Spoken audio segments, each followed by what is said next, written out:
Hello, everyone, and welcome to the newest episode of the Jay Davis Show. I'm super excited to have our guest with us here today. His name's Erik Frederick. He's the president and CEO of Pizzeria Uno. Thank you so much for coming on the show today, Erik. Hey, thanks, Jay. It's great to be here. Yeah. Well, we were talking before. Excited to hear about the history, about deep dish pizza, how you got into the business. So do you want to start with just kind of the bio? How'd you get into it? How did you end up where you are? Sure. So let me tell you a little bit about Pizzeria Uno. We're the birthplace of deep dish pizza. And we were founded in 1943.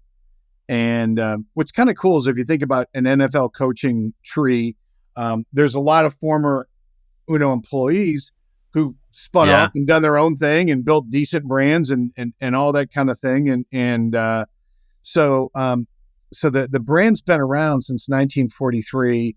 Probably one of the biggest, changes that we had was in 1980, a fellow by the name of Aaron Spencer, who happened to own majority of the New England Kentucky Fried Chickens, as they called them back then, just fell in love with the product on a trip to Chicago and somewhere between befriended and cajoled the founder, who was kind of getting up there in age, to buy the franchise rights, and then eventually bought the original Chicago restaurants, and eventually the company, just kind of grew from there. And so, so we're oddly enough based out of Boston because he, had his operations here. And what's really cool for me is I actually grew up in Chicago. I married into Boston and I've been here since '96. But in a lot of ways, it's Uno is such an iconic brand, and deep dish, of us being the birthplace and it being just so tied to Chicago, to grow up in Chicago and find myself in this position has just been a little bit, of a dream come true. Yeah, it's incredible. Well, I want to ask a bunch of questions, but I do love the idea, and something I love talking about with people is the genealogy of great businesses. How you see great businesses, and then those birth more great businesses. And you can often track back, like, oh, that person was at, Pizzeria Uno, and then they started this, and then that birthed this, and then, so it's always fun to see that happen. Yeah. Have you always been in food? Was this a shift from a different industry, or is this something you've always been in? No, absolutely not. I became CEO here in April of 2020. Good timing. I had been the chief financial officer since June of 18, and then in April of 20, my board wanted to make a change and tap me to kind of guide us through, the ugliest of the pandemic, and never really thought it would be permanent. But 6 months into it, they asked me to stay, and I said, sure, but this is what we have to do to grow and all that kind of thing. So it's been a heck of a ride. Yeah, that's amazing. I mean, is there anything that has disrupted food service more in the last 100 years than COVID? Don't know. I can't think of anything. Oh my God, no. Well, maybe World War II, but probably not even that. I mean, it's the first off, the pandemic was, the original shutdown was just a massive curveball to everybody. And then it completely changed consumer behavior and willingness to come into restaurants and all that kind of thing. Shifted everybody's business model to more of an off-premise, not more of, but a substantially higher percentage of off-premise and takeout and delivery and all of that. Then next thing you know, we had this labor shortage that had just never existed. And then we had the highest inflation of our core costs that no one had ever seen, unless you were in this industry in the late 70s. You had not seen that kind of price inflation, but then you hadn't seen the other parts too. So it's been a heck of a ride for sure. Yeah, that's amazing. So I would love to kind of break that down. So you're CFO and now you're asked to be CEO. How did you approach, I think this is such a great leadership kind of maybe even case study. You're dealing with this even to call it a curveball, I think is an understatement. I mean, this massive change, and it happened fast. I think that was the other thing. It wasn't like, hey, in 6 months, we're going to close everything down. It was like, I remember February of 2020, I went to LA, and I could tell you a whole nother story because I actually got COVID, kind of crazy. Oh. In a time when like was one of the very early people. Early COVID was scary. It was nuts. And so all of a sudden you didn't have like 6 months. It was like, oh, we're shutting down. I remember we were on a project and it was like that Friday, I think that the announcement was made. It was like, should we all leave? Like, what should we do? So like, how did you approach that? Massive shift, massive change. You're now the leader. How did you, to help other people who are going through those things in their businesses, did you go scream in a room for a couple minutes and then come out? And what was that process like? And I would love to learn from you. How do you deal with the hardest circumstances you can be thrown? Well, so it's funny. I did not go in a room and scream. I called my cousin and I are same age and we're just best friends and everything. And we're both veterans. And so, I called he's like, Erik, I'm ex-Navy. He said, are you wet right now? Like, am I wet? No, of course not. He goes, are you warm? Like, I'm warm. He goes, do you get to go home to your wife tonight? And I said, yeah. And he said, are you off the coast of any place where people want to kill you? I said, no. He goes, this sounds like a pretty good day. Now, I digress because early on, we didn't know. And it's like, it frankly was extremely deadly and obviously way more so than Desert Storm. But nevertheless, the military kind of taught me some really critical things about leading in a crisis and how you exude confidence and keep people focused on, we are in a crisis, no doubt. Okay. But this is where we're going and have the confidence, that tomorrow will be a better day. The sun will come up. And then frankly, when it comes up, this is what we're going to do. And I think the other big part was to focus because you got 100 things coming at you.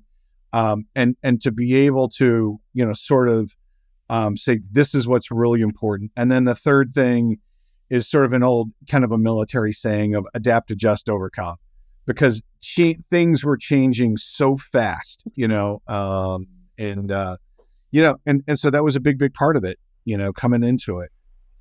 It's amazing. Well, I want to break down those lessons because I actually, even though that was a joke, it's a very wise joke. The first thing you did was got perspective. Yeah. Of like, hey, I'm not, there are people who are sick and this is impacting them. There are people dying. Yeah. But for me personally, I've been asked to lead.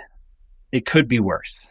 I've been in tougher situations. So I've been in tougher situations. Yeah. It was not life and death for me personally. Right. Yes. It was for the brand. It was for our people's, livelihood and our franchisees and all that kind of thing. But no, getting that overall perspective and then working the problem, right? Because when that's the most critical thing you can do in a crisis. You just got to work the problem and tune out things and you can never, your situation's a situation. You can't do anything about it and whatnot. It is what it is. Yeah.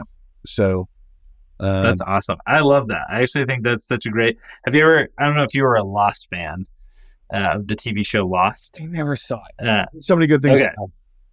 There's a great time where the guy is talking about being a surgeon and how he was a spinal surgeon and he accidentally broke open the nerve sac, and he talks about how like all the nerves spill out, and he was like, what do you do? And so he said he panicked for 5 seconds, let himself fully panic. And then after 5 seconds, it was kind of that same idea. Like, okay, now work the problem. Like, it is what it is.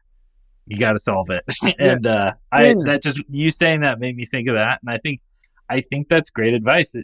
And if as an entrepreneur, you always kind of have to tell yourself and trick your brain, like, it could be worse. Like, it could be worse. So solve the problem, go get it done. But I love that. Amazing advice. Any I'm trying to think of how to phrase this the right way, but any maybe counterintuitive things that you learned that you were not expecting to learn and that have now been a lesson as you went through that experience? Well, I had never been CEO before. So, Okay. but I had always been this sort of like, I'm not a kind of bookkeeper, CFO. I'd always sort of been Yeah. an exo right hand, Yeah. consigliere type person. And so you're kind of riding shotgun. And, it's always easy to say, gosh, quietly, you'd always in private disagree with the CEO if you disagreed, and Yeah. you were that inside Yeah. counsel, and it's so simple, but it's kind of like sitting in the passenger side of a car. Now you've got the Yeah. and you've got that responsibility. Your job isn't done by having the idea, and of course we can always remember I told my boss to do this or not do that. We never seem to remember that. Gee, I told you to do this, and it would have been a really bad idea. You literally own it. Yes.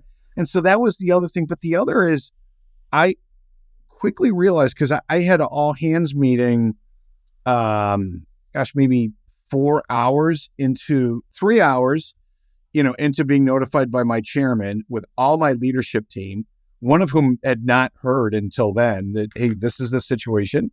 I'm now the CEO and all that. And then 2 hours later with the entirety of our franchisees, and trying Yeah. to instill confidence. The big counterintuitive thing for me that I believe worked is, in a crisis, your default is an authoritarian approach, of this is Yeah. exactly what we're going to do, because you have time, right? When there's a Yeah. fight. And so it's funny. So one of my franchisees who I end up hiring to be my head of ops, he said to me, so what's your vision? And you have to put it in the context of, this was my first restaurant job in 2018 as CFO. No. Yeah. So I've got slightly under 2 years experience in the industry and only as a finance guy, Yeah. and so, so I just laid it out and I said, look, here's the deal. If you guys are expecting me to have all the answers on how to run a restaurant, we're in big trouble. But I do think, and what I've seen in my tenure here is, we've got a lot of great ideas out here. Some of you are going to want me to go left. Some of you are going to want me to go right. Some of you want me to stay. But I'm pretty good at listening to people and hearing the right thing and making the right decisions. And that's how we're going to do this, and we're going to make some mistakes. We're going to make them together. And that's just the deal. And, I called all of them and my constituents and did that. Now on the side, there are some blessings that I had, that made this very, I don't know how I could have done it without it. Business wise, we operated a frozen pizza manufacturing business. Okay.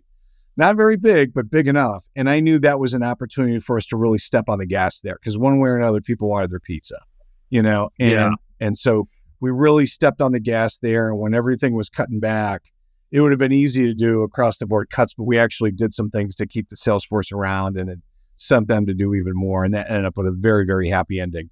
But on the restaurant side, there were some things I pivoted to immediately, saying, look, people know us for great pizza. And I think over the years, we've strayed to all things to all people.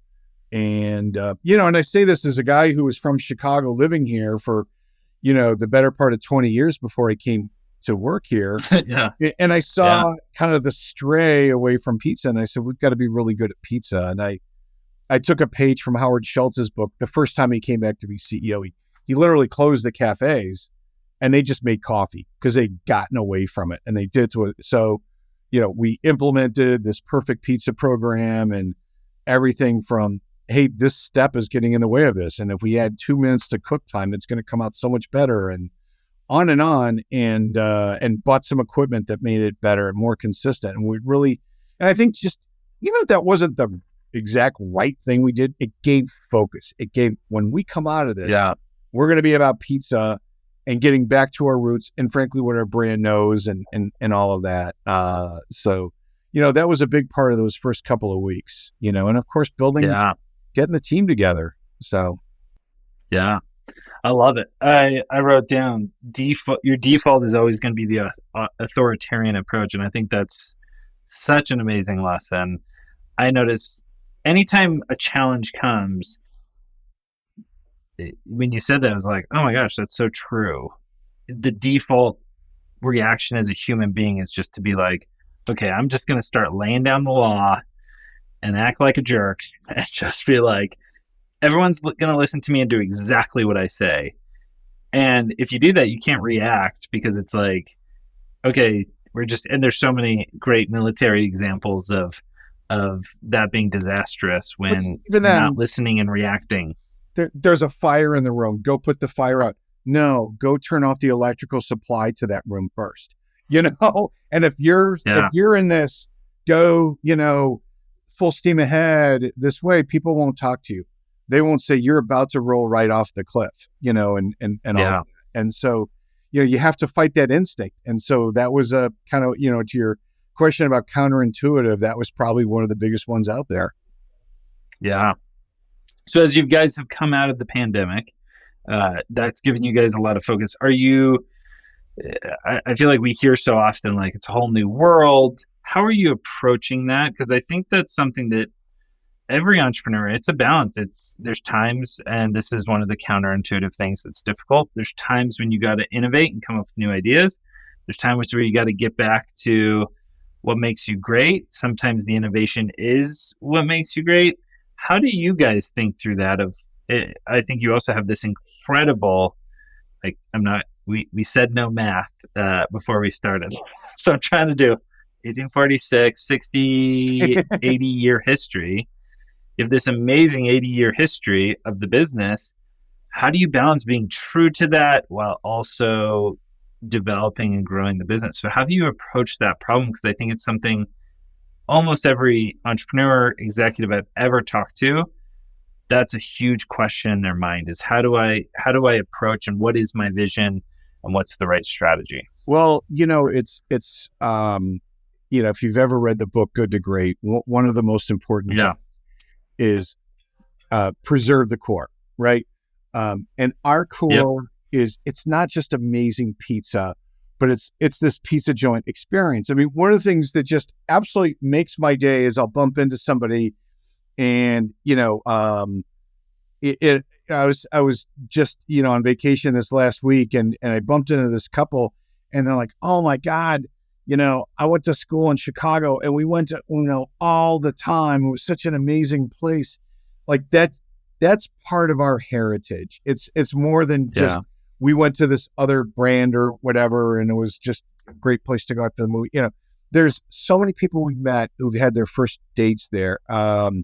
And it was just a family outing. And so that and amazing pizza are part of our core. And frankly, a little bit of innovative pizza too.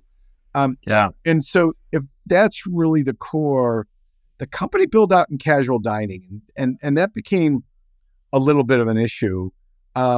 Given where our investors were in the life cycle of their fund, really growth in terms of, you always want to grow your own restaurant sales, but adding units probably in a material way was not in the cards. And meanwhile, the company hadn't added really a new domestic franchisee in almost 10 years. And so, and what you have is franchisees we have the most amazing franchisees. They're incredibly loyal. They bleed staples and all this, but they're getting old and the franchise agreements are coming up and their leases are coming up and all that kind of thing.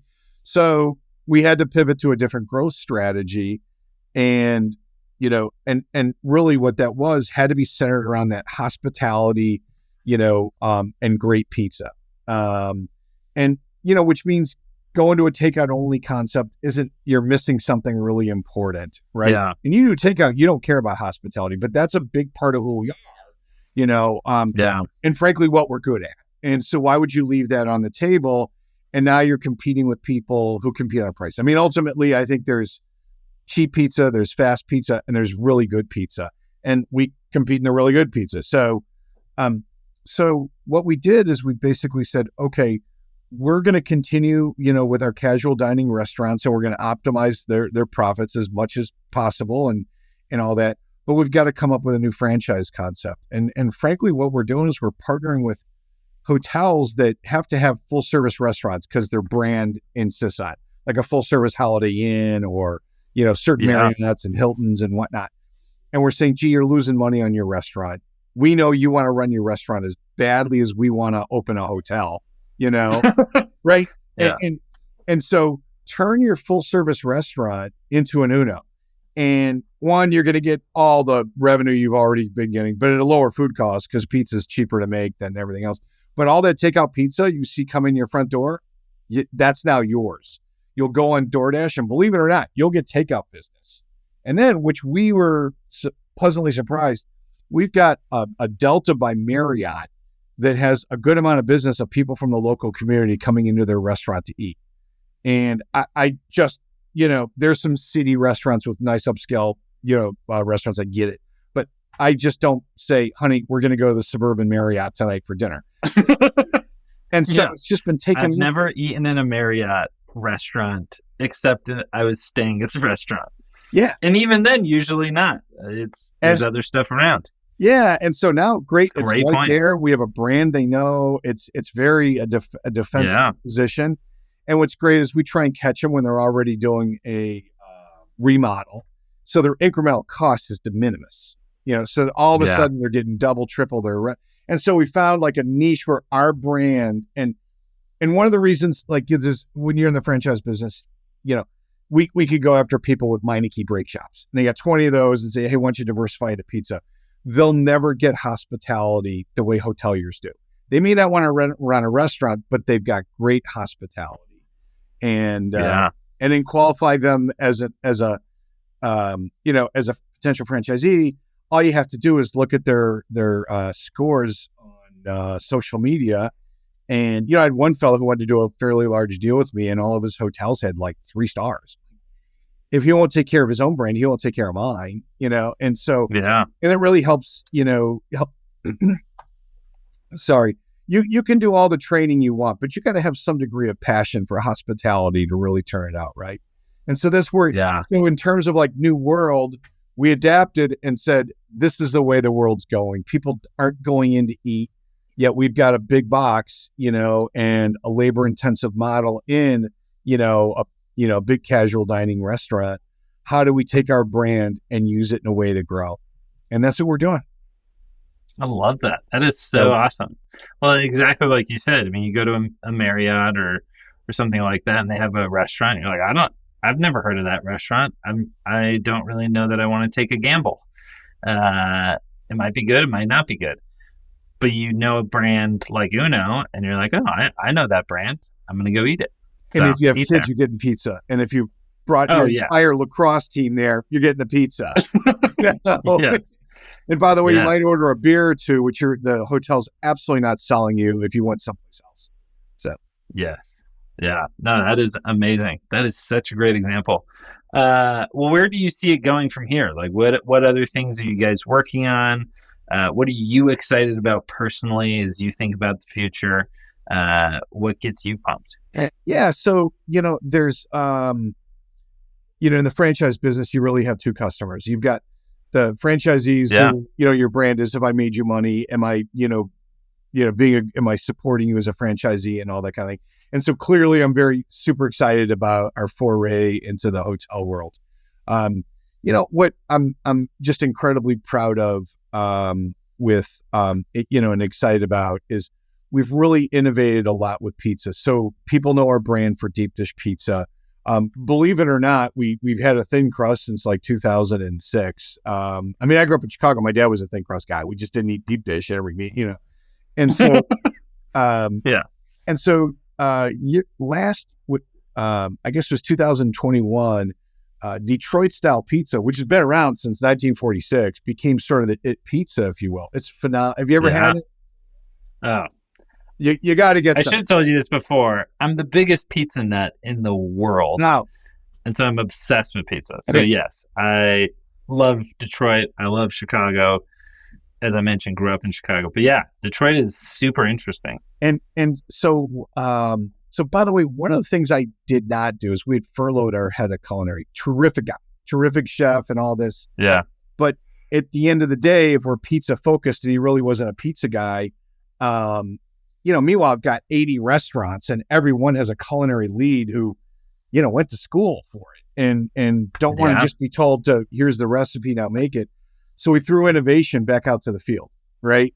And upped our quality and hey, but as it relates to pizza, we come up with a Detroit style pizza and it was developed almost entirely in-house. Our oven manufacturer lent us some help because you have to make it in our oven, right? So it's got to hit the right temperature, speeds on the belts and all this, stuff I won't bore your listeners with. But there's a lot of moving parts. We'll talk about it after. Amy, and I'm interested. How much sauce do we use? Because you put too much, it'll be all, wet, and too little, it's no good, and, on and on. And so we did that, and it's just been a huge success. And then beginning of September, we knew, with kind of a recession or people tightening their belts, we wanted to have a value offering. And rather than just drop our price or whatever, we came up with a bar pizza, which is now really, really taking off. And what's kind of cool is tavern style pizza literally is the thin crust of Chicago. And it happens to be very big in Boston where we've got a lot of restaurants. So it was a great synergy, totally in-house. And gosh, we probably had 20 different people making different recipes and all that kind of thing. And what we came up with was, that Apollo 13 scene where they're like, you guys have 1 hour to make a circle. And ultimately, we challenged the team to do that. And what came out was we use our deep dish dough, which we pre-bake to give it a crispiness to it.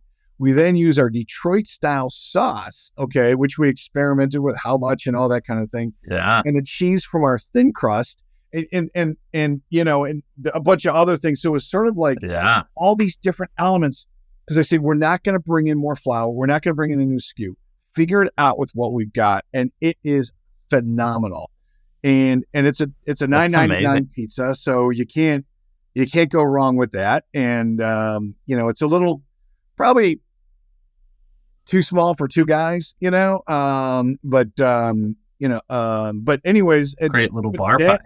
Not only am I proud of the innovation, but we did it in-house. And so many people have that ownership and, hey, I played a part in that. And, in full disclosure, I probably put on 10, 15 pounds over the last couple months trying this version, that version.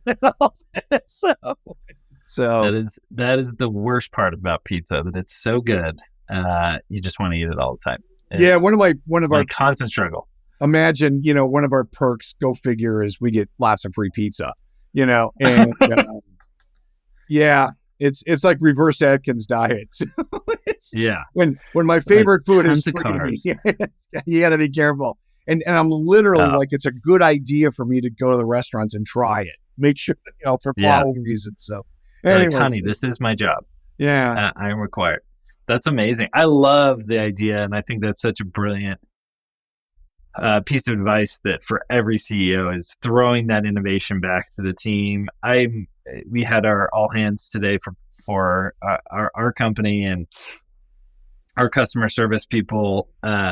We do lunch, and then as we're eating lunch, we kind of talk through things and everything going on. And after I finished, we kind of talked about some new products we have coming for Pillow Cube, and I sat down with the customer service team, and it was amazing how they're like, hey, I have an idea. And it's so fun to see employees who feel empowered and like they've been given permission to like, hey, you can come up with ideas. Like, I don't care if you're customer service, if you're product, if you're an executive, if you are the janitor, I don't care.